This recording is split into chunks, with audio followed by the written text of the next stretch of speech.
রাধে ভক্তি কৃপা হলে ভগবানের কৃপা পৃথক করে চাইতে হয় না বাবা। বাজার থেকে গাভী কিনেছো, বাছুরি কিনেছো, ওই গাভী কি বাড়ি নিয়ে যেতে চাও, গাভীর দড়িটা ছেড়ে দাও। গাভীর দড়ি ছেড়ে দিয়ে যদি পারো বাছুরি কোলে করে বাড়ি যাও, ওই বাছুরি টানে গাভী যেমন ধীরে ধীরে বাড়ি যেতে থাকবে, ঠিক তেমনি জগৎজীবকে ডেকে বলে, হে জগতে জীব, যদি আমার চরণ পেতে চাও, ওই সাধুগুরু বৈষ্ণবের চরণ ধরে আগে আগে হাঁটো, আমি ভগবান তোমাদের পিছে পিছে যেতে থাকবো। তাই গৌর হরিব। তাই ভক্তি কৃপা হলে ভগবানের কৃপার চাইতে হয় না বাবা। তাই ভগবান লীলা করে জীবকে দেখিয়ে দিলে, হে জগতে জীব, যদি পারো ভক্তের চরণে মাথাটা নোয়াও, যদি পারো বৈষ্ণবের চরণে মস্তকটি নোয়াও, ওই বৈষ্ণবে ধুলে মাখতে মাখতে, ভক্তি চরণ ধুলা মাখতে মাখতে যদি কোনো নিষ্কিঞ্চির বৈষ্ণবের একবার কৃপা হয়ে যায়, আমি ভগবান আমার কৃপা তোমাদের হয়ে যায়। তাই ভগবান এসেছিলেন যুগে যুগে ভক্তের ডাকে। ত্রেতা যুগ পরিত্যাগ করে দাপর যুগে ভগবান এসেছেন সেই ভক্তের ডাকে। কোন ভক্ত? অভিমন্যু ঋষি, যার নাম হলো ভক্ত আয়ান ঘোষ। দাপর যুগ পরিত্যাগ করে কলিতে গৌর হয়েছেন সেই ভক্তের ডাকে বাবা। কে? তিন যুগে ছিলেন ভোলানাথ, আর কলিজীবের মাঝে হলো অদ্বৈতাচার্য প্রভু। কালো ছিল ভগবান, সাদা হয়ে গেল। ব্রজলীলায় কৃষ্ণ কালো ছিল না, আর কি কালো আছে? ভগবান একেবারে সাদা হয়ে গেছে। বাঁকা ছিল, তিনটায় বাঁকা ছিল না ভগবান, আর কি বাঁকা আছে বাবা? ভগবান একেবারে সোজা হয়ে গেছে। গোয়ালা ছিল, গোয়ালা। গোয়ালা কাকে বলে বাবা? যারা হাড়ি কুড়ি বানায় তাদেরকে বলছে গোয়ালা বলে। গোয়ালা কাদের বলে? ঘোষ। এখানে ঘোষ টোষ আছেন? ঘোষ নাই? ঘোষ চেনেন তো? হ্যাঁ আছে। কই ঘোষ কারা গো? হাত তুলুন তো দেখি, ঘোষ কারা কারা আছে? নিতাই গৌর হরি বল। কি আপনি ঘোষ? ও, তাহলে আর কেউ ঘোষ নাই এখানে? আর কেউ ঘোষ নাই? এই জন্য একটু দইও পেলাম না, ঘিও পেলাম না। হরি বল, হরি বল। এই যে আমি সেই ঘোষের কথা বলছি না, জাতি ঘোষের কথা বলছি না গো। ঘোষ কারা? যাদের মন্থন করার স্বভাব আছে। নেতাই গৌর হরি বল। যা রাধে দাদা ভাই, মাস্টার ভলিউমটা বাড়িয়ে দাও, সব ছাউনগুলো কমে গেছে। এই যে মাইকেলা ভাই, মাস্টারটা বাড়িয়ে দাও। মহাজন বললেন গোয়ালা ছিল, ব্রাহ্মণ হয়ে গেল। নন্দ ঘোষের ঘরে কৃষ্ণ এসেছিল না, নন্দ রাজা। আর মা হলো কে? যশোমতী। কেন হলো? পূর্ব জন্মের সাধনা। যে ছিলেন আমার ধরাসতী, নিজের স্তনকে বন্ধক রেখে বৈষ্ণব সেবা দিয়েছিল মা। এই যে আমরা নারীকুলে জন্ম নিয়েছি, কেন? এই নারীকুলে জন্ম নিয়েছি শুধু সংসার করবার জন্য নয়, ছেলে পেলেকে শুধু মানুষ করবার জন্য নয়। যদি পারো বৈষ্ণবকে সেবা দাও, বৈষ্ণব সেবা দিলে আমার ভগবান সেবা পেয়ে যায়। হরি বল। তাহলে নারী জন্ম আমাদের ধন্য হবে। আচ্ছা বলুন তো, এই জায়গাতে সবাই এসেছেন, এই জায়গাটির নাম কি হয়েছে বাবা? বৃন্দাবন ধাম। তাহলে এটা যদি বৃন্দাবন ধাম হয়, তাহলে আমাদের উচিত আপন আপন পিতা মাতা চরণে, শ্বশুর শাশুড় চরণে প্রণাম করে আসা, তাই তো? এই যে আমি আপনাদের বলছি, আপনার এই বৃন্দাবনে আসবার আগে সবাই কি বাবা মা চরণে প্রণাম করে এসেছিলেন? যাদের যাদের নাই তারও কথা বলবো। সবাই প্রণাম করেছেন? বাবা মা চরণে প্রণাম করেননি? ও বাবা মা নাই, আমি বলবো। আর যাদের আছে তারা কি প্রণাম করেনি নাকি গো? এই যে প্রণাম করা হয়েছে বাবা, বাহ। আমি বলবো যারা এখনো প্রণাম করেননি, ভয়ে হাত তুলছেন না, সকলে চরণে হাত দিয়ে বলছি, এই ভুল কখনো করবেন না। পিতা মাতাকে প্রণাম না করে এখানে এসেছি ভাগবত কথা শুনিবার জন্য, হরি কথা শ্রবণ করিবার জন্য। তাহলে হরি কথা, কৃষ্ণ কথা শ্রবণ করলে কি হয়? অমানুষ থেকে মানুষ হওয়া যায়, অভক্ত থেকে ভক্ত হওয়া যায়। তাহলে অভক্ত হতে থেকে ভক্ত হতে হলে পরে আমাদের উচিত পিতা মাতা চরণে প্রণাম করে আসা। কেন না? প্রথম ভাগের বানান যেও না ভুলে। প্রথম ভাগের বানানকে ঠিক রাখো, লক্ষ্য রাখো। যদি পারো পিতা মাতা চরণে প্রণাম করো। করি বাবা, বাবা মা চরণে প্রণাম করতে ভুলে গেলেও পথে যেতে যেতে যদি আমরা মা কালী মূর্তি দেখি, যদি মা দুর্গার মূর্তি দেখি, আমরা কিন্তু প্রণাম করতে ভুলে যাই না। আর দেখা মাত্র কি করি, অমনি একেবারে মা কালী চরণে প্রণাম করি। কি প্রণাম করেন তো? এই জগতে প্রণামের কতগুলো ভাগ আছে। হ্যাঁ, এটা কি প্রণাম বলে গো? শর্ট প্রণাম, শর্ট, একেবারে শর্ট। হরিবল, ছুটছে যাচ্ছে, যেতে যেতে দাঁড়াবার সময় নাই। ও মা, মা তুমি আমার কৃপা করো, ঠিক আছে চলে গেলাম, হ্যাঁ প্রণাম নিও। একেবারে তাড়াতাড়ি প্রণাম করে হাঁটছে গো। আবার অনেকে বলে যাবার সময়, ও মা আসি গো, ভালো থেকো, হ্যাঁ টাটা বাই বাই। আছে গো, অনেক ছেলেমেয়েরা করে, যাবার সময় খুব ব্যস্ত, কথা বলতে পারছে না, হ্যাঁ ডেকে বলে মা আমি আসি, কৃপা করো, ঠিক আছে হাই হাই। তো মহাজন ডেকে বলে, ও ভক্ত হাই হাই করো না, জীবনটা তোমার হাই হাই হয়ে যাবে। যদি পারো জয় নিতাই বলো, জয় গৌর বলো, তবে ভগবান তোমার মনোবাসনা পূর্ণ করবে। তাই গৌর হরি বল। বাহ। এবং যাদের বাবা মা নাই বাবা, ওই যে রাধা মাধবী বিগ্রহ আছে, বাবা মার ছবি রাখা আছে, ওই বিগ্রহের সম্মুখে দাঁড়িয়ে জয় নিতাই বলে ধ্বনি দিলে প্রণাম পেয়ে যাবে, তাদেরকে পৃথক করে প্রণাম করতে হবে না।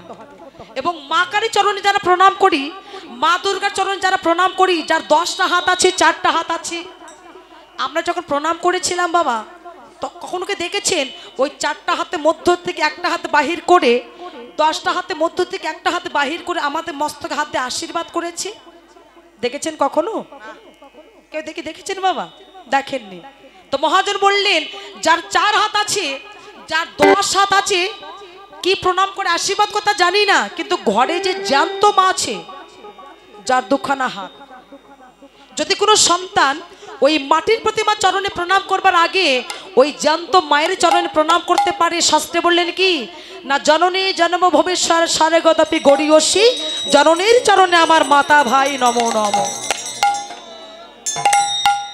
ওই মায়ের চরণে প্রণাম করে পৃথক করে এই মাটির প্রতিমার চরণে প্রণাম করবার প্রয়োজন হয় না। আমরা বাবা ভোলানাথের চরণে প্রণাম করি। মহাজন বলে, বাবা ভোলানাথের চরণে প্রণাম না করি, যদি পারো জ্যান্ত পিতার চরণে প্রণাম করো। শাস্ত্রে বলে নাকি, পিতা স্বর্গ পিতা ধর্ম, পিতাহি পরমম তপ, প্রীতরে প্রতিমা পণ্যে প্রিয়ন্তে সর্ব দেবতাই নমো নমঃ। তাই ওই পিতার চরণে প্রণাম করলে অন্য দেবতা চরণে প্রণাম করবার প্রয়োজন হবে না। এই যে মা, এই যে আপনাদের বলছি, বলে সবাই কি শ্বশুর শাশুড়ি চরণে প্রণাম করে এসেছিলে? আচ্ছা, কারা কারা প্রণাম করেন একবার হাত তোলো তো দেখিনি। তাই গৌর হরি বল। বলে প্রণাম করনি কারা কারা? ও মা, সবাই প্রণাম করেছে গো, কারোর হাত উঠছে না।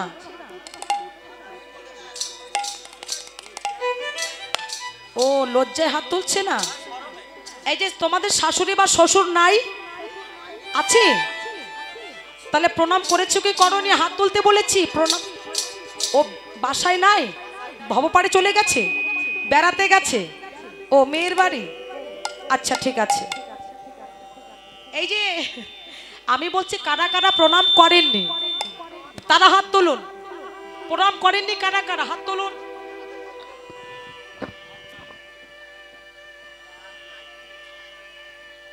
করেননি কারা কারা? হাত উঠছে না গো। আচ্ছা, কারা কারা করেছেন এবার হাত তুলুন তো দেখি, কারা কারা প্রণাম করেছেন। আমার কথা বোঝা যাচ্ছে না? বলি শ্বশুর শাশুর চরণে প্রণাম করেননি কারা কারা? হাত তুলেছেন।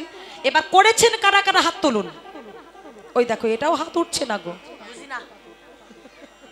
হরি বল, মহা জ্বালায় পড়েছে। এই যে আপনারা করেছেন, ওই যে বারান্দায় বসে আছি,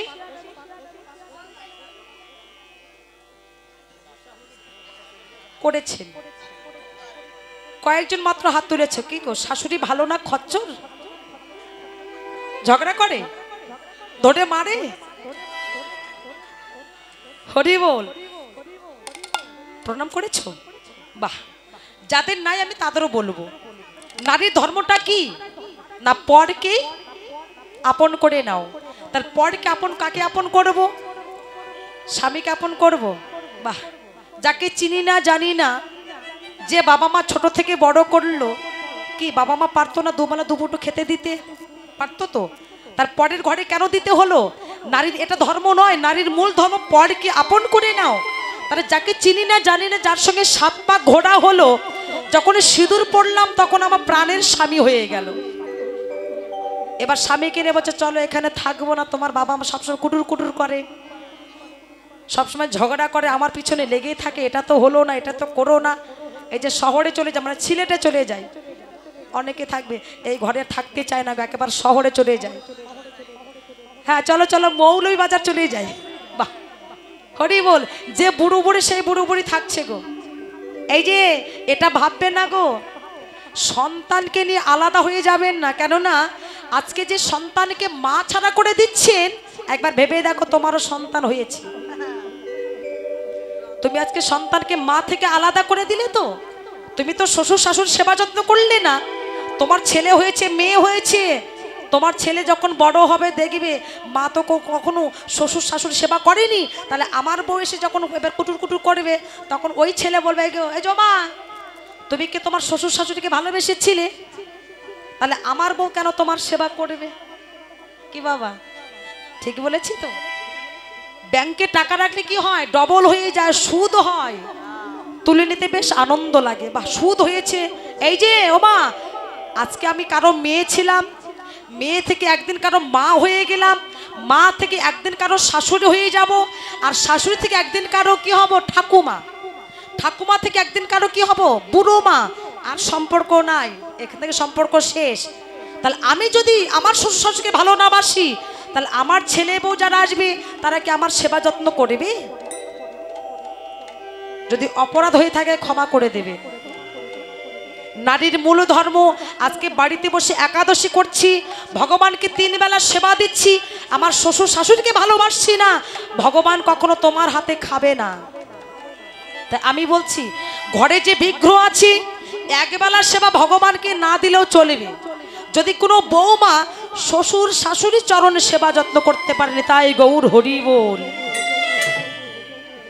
মৃত্যুর সময়কালে শ্বশুর শাশুড়ি যে আশীর্বাদ করে দিয়ে যাবে, আমার ভগবানের সাধ্য নাই সেই আশীর্বাদ করবার। যাদের নাই, ঘরে রাধামগ্ধ বিগ্রহ আছে, শ্বশুর শাশুড়ির ফটো আছে, তাদের ওই ছবিটাকে প্রণাম করবেন, জয় নিতাই বলে ধ্বনি দেবেন গোমা, শ্বশুর শাশুড়ি কৃপা হয়ে যাবেন, তাই গৌর হরি বল। তাই আমি বলছি এই ভুল যেন কখনো করবেন না। এই বৃন্দাবনে আসবার আগেই শ্বশুর শাশুড়ির চরণে প্রণাম করে আসবেন, এই নারী ভজনে জন্ম ধন্য হবে। নেতাই গৌর প্রেম একেবার হরি বল, হরি বল। এটা হচ্ছে নারীর ধর্ম। তাই শ্রীধাম নদিয়ার মাঝে গোয়ালা ছিল ব্রাহ্মণ হয়ে গেল, চোর ছিল ভগবান সাধু হয়ে গেল। চোর থেকে ভগবান সাধু হয়ে গেছে, সবই কিছু পরিত্যাগ করে নাম ধরলেন কি না, শ্রী চৈতন্য পতিতে পাবন গৌর হরি। তাই শ্রীধাম নদিয়ার মাঝে শুধু আমার গৌর নয়, কে এসেছে গো, একবার চেয়ে দেখো। নদিয়া নগরে আজ কি আনন্দ হলো রে, কে এসেছে জানো, গৌর এলো রে, সঙ্গে নিতাই এলো রে, গৌর এলো রে, সঙ্গে নিতাই এলো রে, গৌর এলো রে, সঙ্গে নিতাই এলো রে, নদিয়া নগরে আজ কি আনন্দ হলো রে। আস্তে আস্তে আস্তে রাধে বলে নিত্যানন্দ এখনো আসেনি। নিত্যানন্দকে চেনেন বাবা? নিত্যানন্দ কে? যিনি ব্রজলীলায় ছিলেন দাদা বলরাম, কলিতে হলো নিত্যানন্দ প্রভু, হরি বল। যার মনে কোনো নিরানন্দ নয়, আনন্দ বিরাজ করছেন। এই যে আপনাদের বদনগুলো দেখে মনে হচ্ছে কিছু একটা হারিয়ে গেছে। হ্যাঁ, সব ঝগড়া করে এসেছে।